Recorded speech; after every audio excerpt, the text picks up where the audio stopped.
como tú, bendito Dios. Grande es tu fidelidad. Tu fidelidad es grande.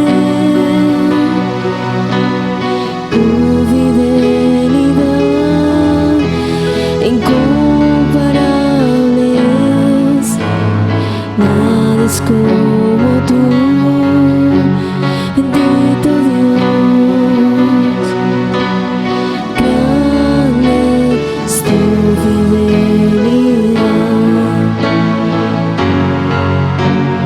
Tu fidelidad es grande. Tu fidelidad incomparable. Nada es como tú, bendito Dios. Grande es tu fidelidad.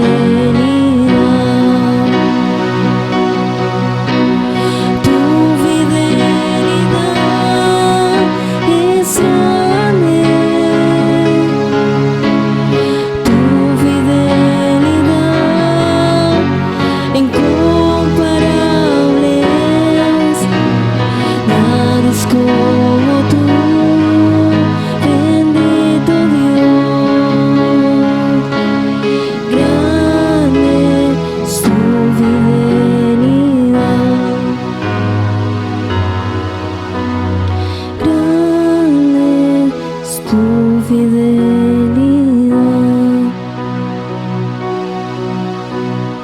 Grande es tu fidelidad.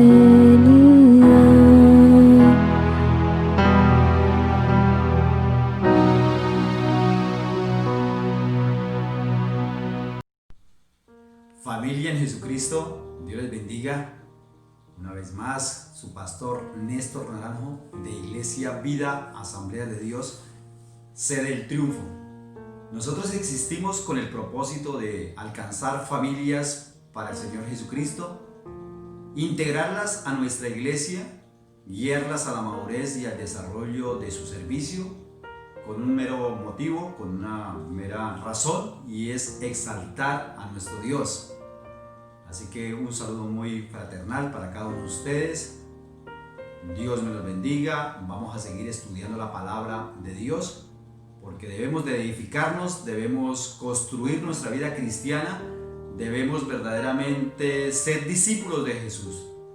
Y los discípulos de Jesús acatan los mandamientos de Él, las órdenes de Él, las ordenanzas de Él. Y una de las ordenanzas es escudriñar las Escrituras, porque ahí está la esencia de la vida. Hemos venido en un proceso muy bonito donde podemos también edificar a los niños. El culto pasado dominical fue muy hermoso, muy especial para los niños. También tuvimos el privilegio de tener a nuestro pastor Henry Buitrago, coordinador del seminario bíblico, y fue un honor, fue un privilegio para nosotros poder escuchar la voz de este hombre trayendo la palabra fresca a nuestras vidas. Espero que haya sido edificada su vida, espero que como familia haya sido edificados. Y como habitualmente todos los miércoles lo hacemos, estamos estudiando el Evangelio de San Marcos, y hoy voy a leerles el Evangelio de San Marcos capítulo 7, versículo 31, y vamos a ir hasta el versículo 37, donde culmina este capítulo. Y ya arrancaremos el próximo miércoles el capítulo 8, y por este mes de junio vamos a leer el Evangelio. Después haremos un stop, un pare, iniciaremos una carta que tengo que compartir con ustedes, una carta del apóstol Pablo, y nuevamente retomaremos el Evangelio de San Marcos para que en este año, en lo posible, podamos terminar el Evangelio de San Marcos.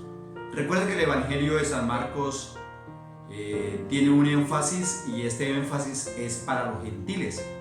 Más precisamente, el Evangelio de San Marcos fue predicado, o más bien escrito, para los romanos. Y los romanos, pues ustedes saben que no son del pueblo de Israel, no son del pueblo judío, sino que son más bien el pueblo gentil.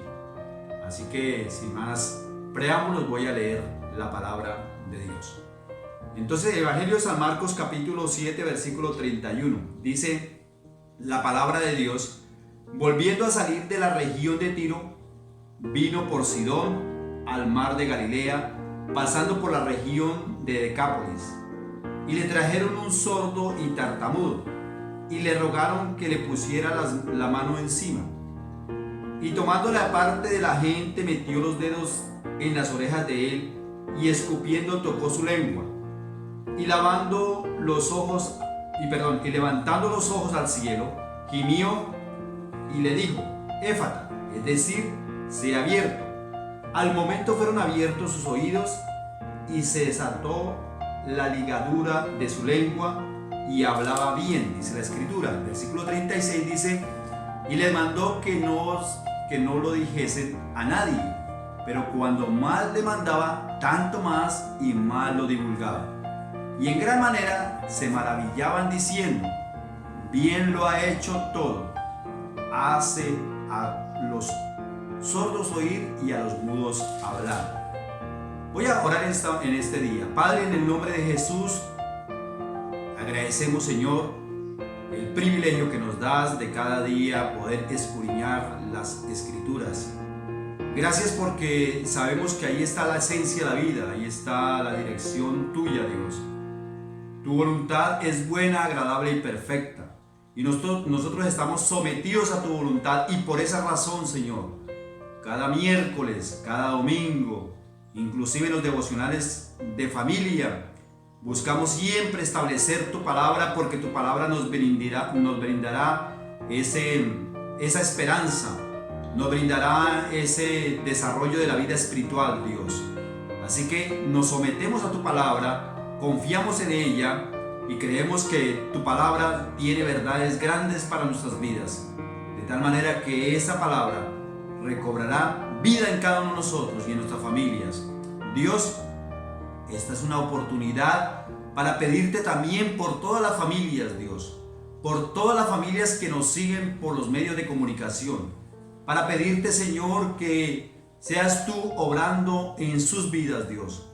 Cualesquiera que sea la necesidad, Dios mío, Señor, que tú ya la conoces, que tu misericordia, tu bondad, tu amor los alcance a cada uno de ellos y haya respuesta para sus vidas, Dios.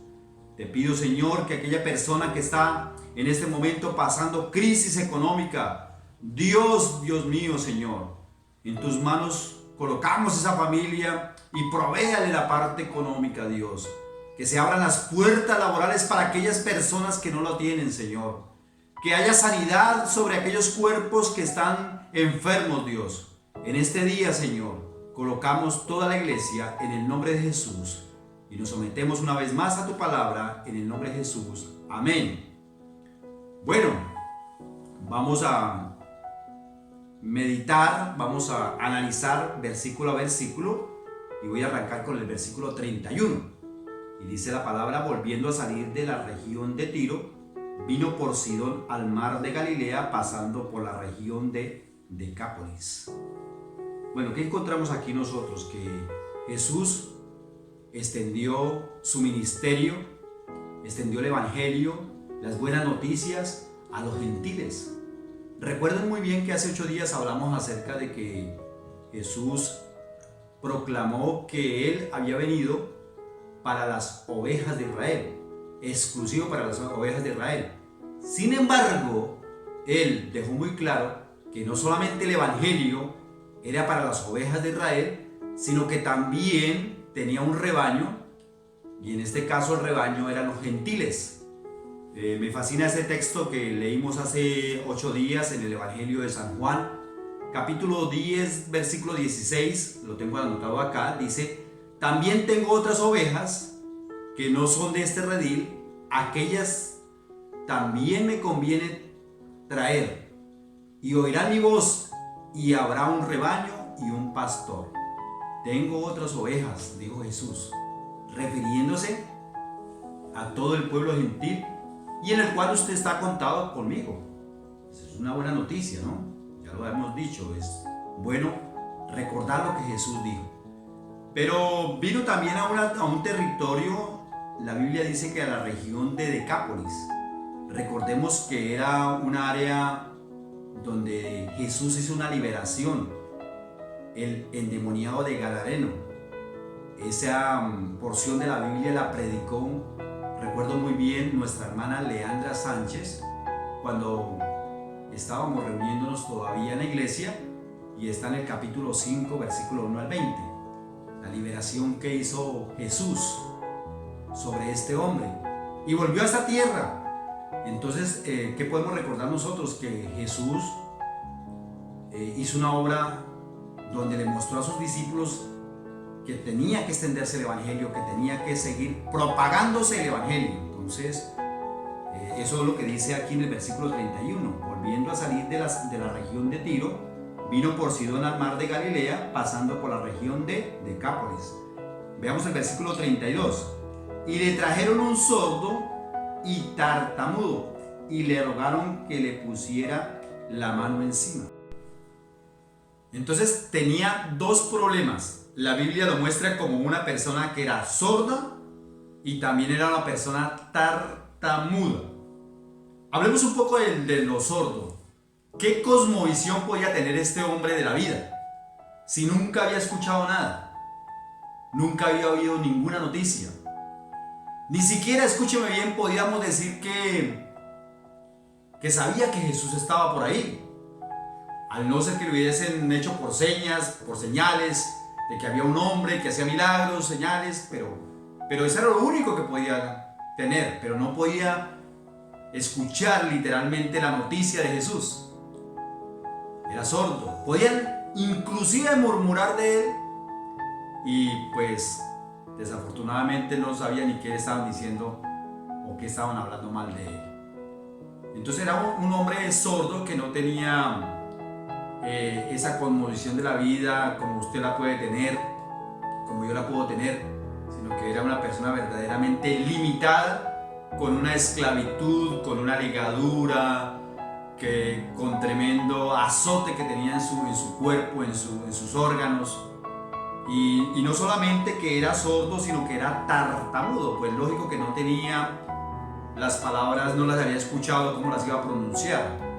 Entonces de esa forma vemos en esta persona que tenía dos problemas, sordo y tartamudo. Y a veces uno se queja en la vida, ¿verdad? Aplicándolo un poco a nuestro contexto y a nuestra vida diaria, nosotros nos quejamos mucho por las situaciones que se están presentando, por las limitaciones que nosotros tenemos humanas, pero nos olvidamos de que hay personas que en el momento están pasando dificultades más tremendas que cualquiera de nosotros. Personas que están en este instante pasando tremendas situaciones en su vida, y usted y yo a veces nos quejamos de cosas tan simples, ¿no?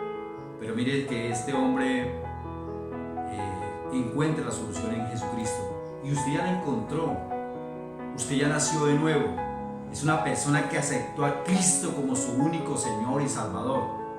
Un día usted estaba sin Él, sin esperanza, estaba a la deriva de la humanidad, de las circunstancias, y un día llegó Cristo a su vida. Si usted medita un poco cómo fue ese momento de cuando Cristo llegó a su vida, cuando por primera vez le hablaron del Evangelio y usted aceptó a Cristo como su único Señor y Salvador, qué regocijo hubo en su vida, qué impacto provocó en su vida. Pues es tremendo lo que Jesús ha hecho. Y este hombre, nos encontramos que vamos a encontrar algo extraordinario de parte de Jesús, que lo vamos a leer más adelante. Dice en el versículo 33, dice la Biblia: y tomándolo aparte de la gente, metió los dedos en las orejas de él y escupiendo tocó su lengua. Jesús me enseña muchas cosas aquí. Una de las cosas que Jesús me enseña es que Él hace milagros de diferentes formas. no utilizó un patrón, digamos un patrón donde decía, bueno, Jesús imponía manos y de una vez automáticamente sanaba. De hecho, usted en el versículo 33, perdón, el versículo 32 dice que le rogaron que le pusiera la mano encima, que le colocara la mano encima. Pero él no lo hizo de esa forma, lo apartó. Pero ¿por qué la gente le pedía que le colocara la mano encima? Porque en la cultura judía, en el pueblo de Israel, habían muchos episodios donde se utilizaba la imposición de manos como una muestra, como una señal. Encontramos, por ejemplo, en el Antiguo Testamento, encontramos que para tomar un juramento se hacía la imposición de manos. Por ejemplo, en Génesis capítulo 24, versículo 2, dice la Biblia: y dijo Abraham a un criado suyo, el más viejo de su casa, que era el que gobernaba en todo lo que tenía, pon ahora tu mano debajo de mi muslo. O sea, tomó la mano. O sea, esa acción de las manos era algo bíblico que practicaban los judíos. También era para el traspaso del liderazgo familiar, cuando querían dejarle la herencia, cuando querían dejarle la parte económica a uno de sus hijos, también se hacía esa imposición de manos.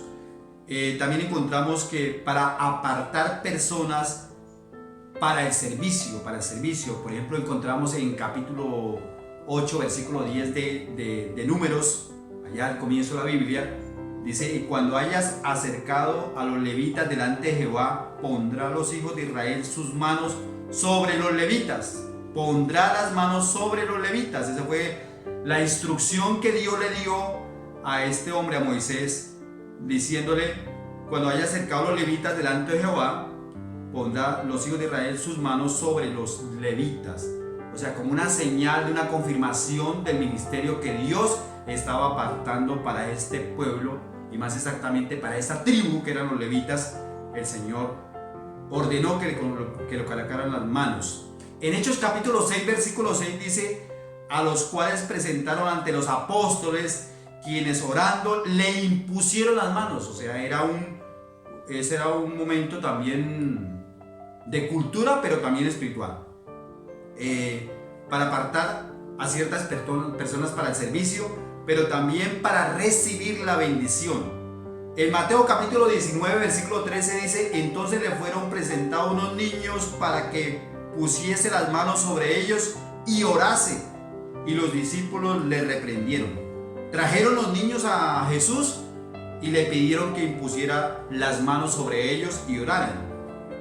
También encontramos otro registro que es para recibir la sanidad física. En Mateo capítulo 9, versículo 18, dice la palabra: mientras él les decía estas cosas, vino un hombre principal y se postró ante él, diciendo: mi hija acaba de morir, mas ven y pon tu mano sobre ella y ella vivirá.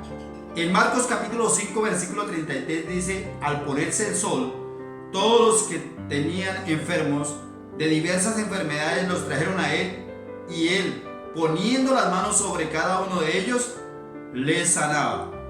Y otro registro último de imposición de manos lo encontramos que es para recibir el Espíritu Santo.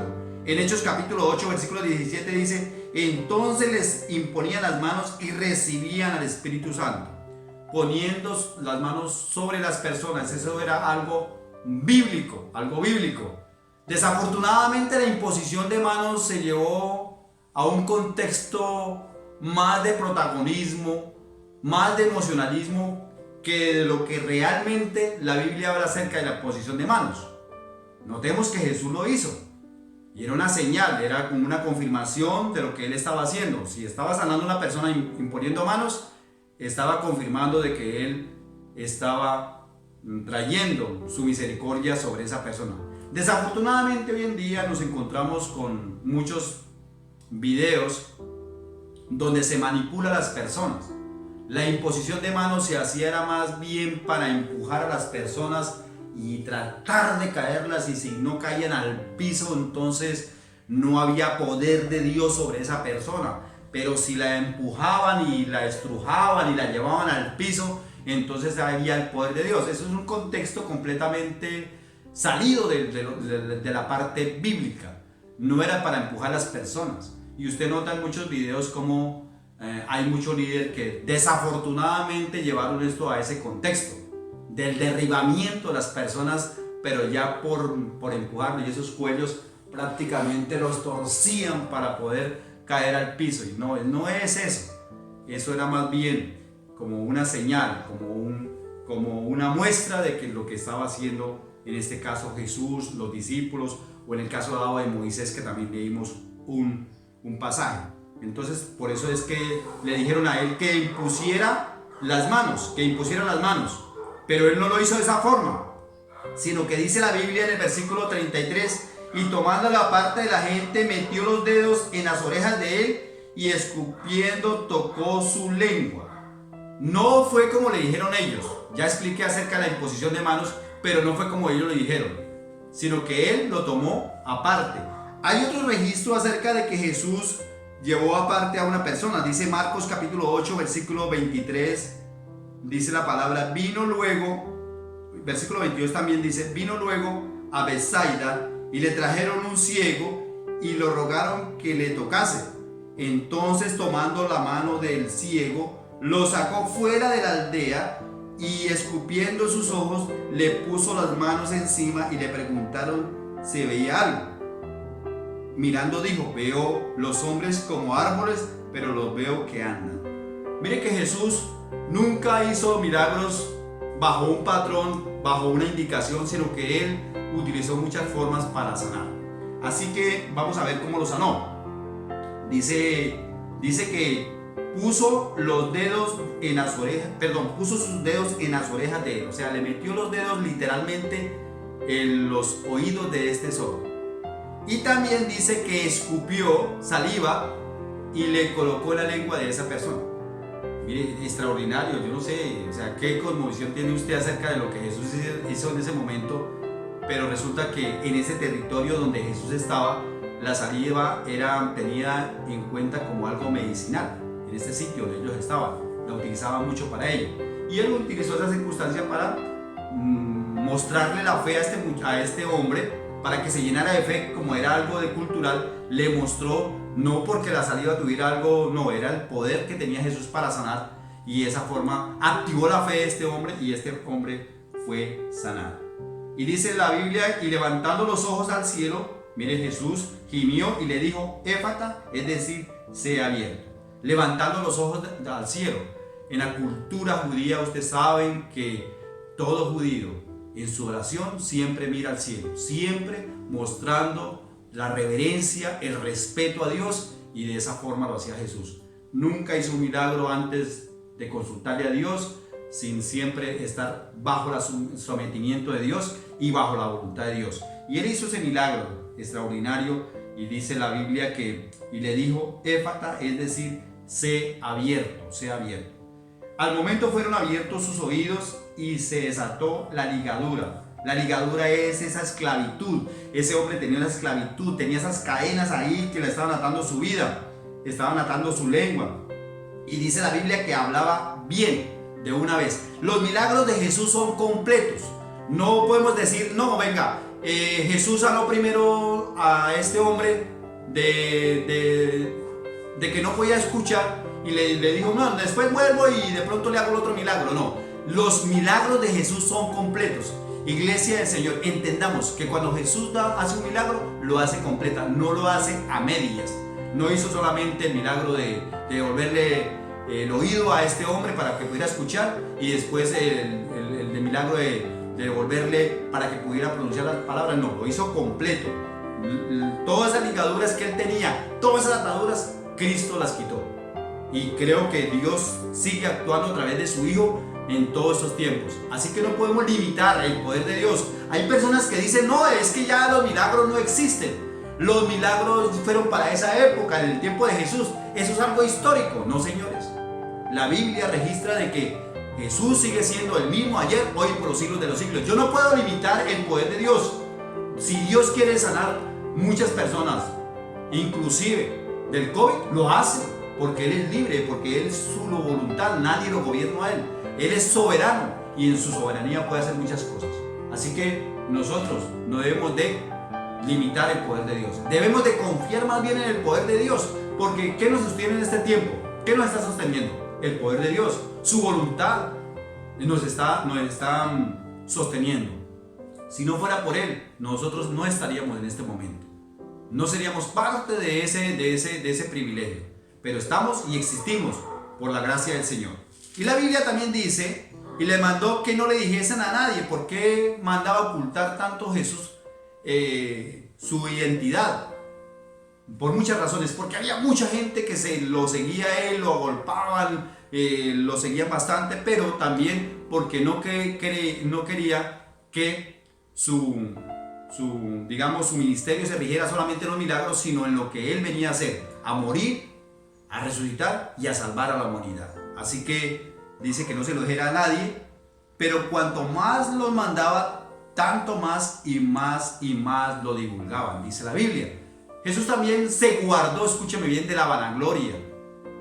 Hay mucho líder espiritual de hoy en día que se resalta y quiere resaltarse ante los demás por lo que Dios hace en su vida, un ministerio lleno de poder, como se dice, poder, pero nunca le dan la gloria a Dios.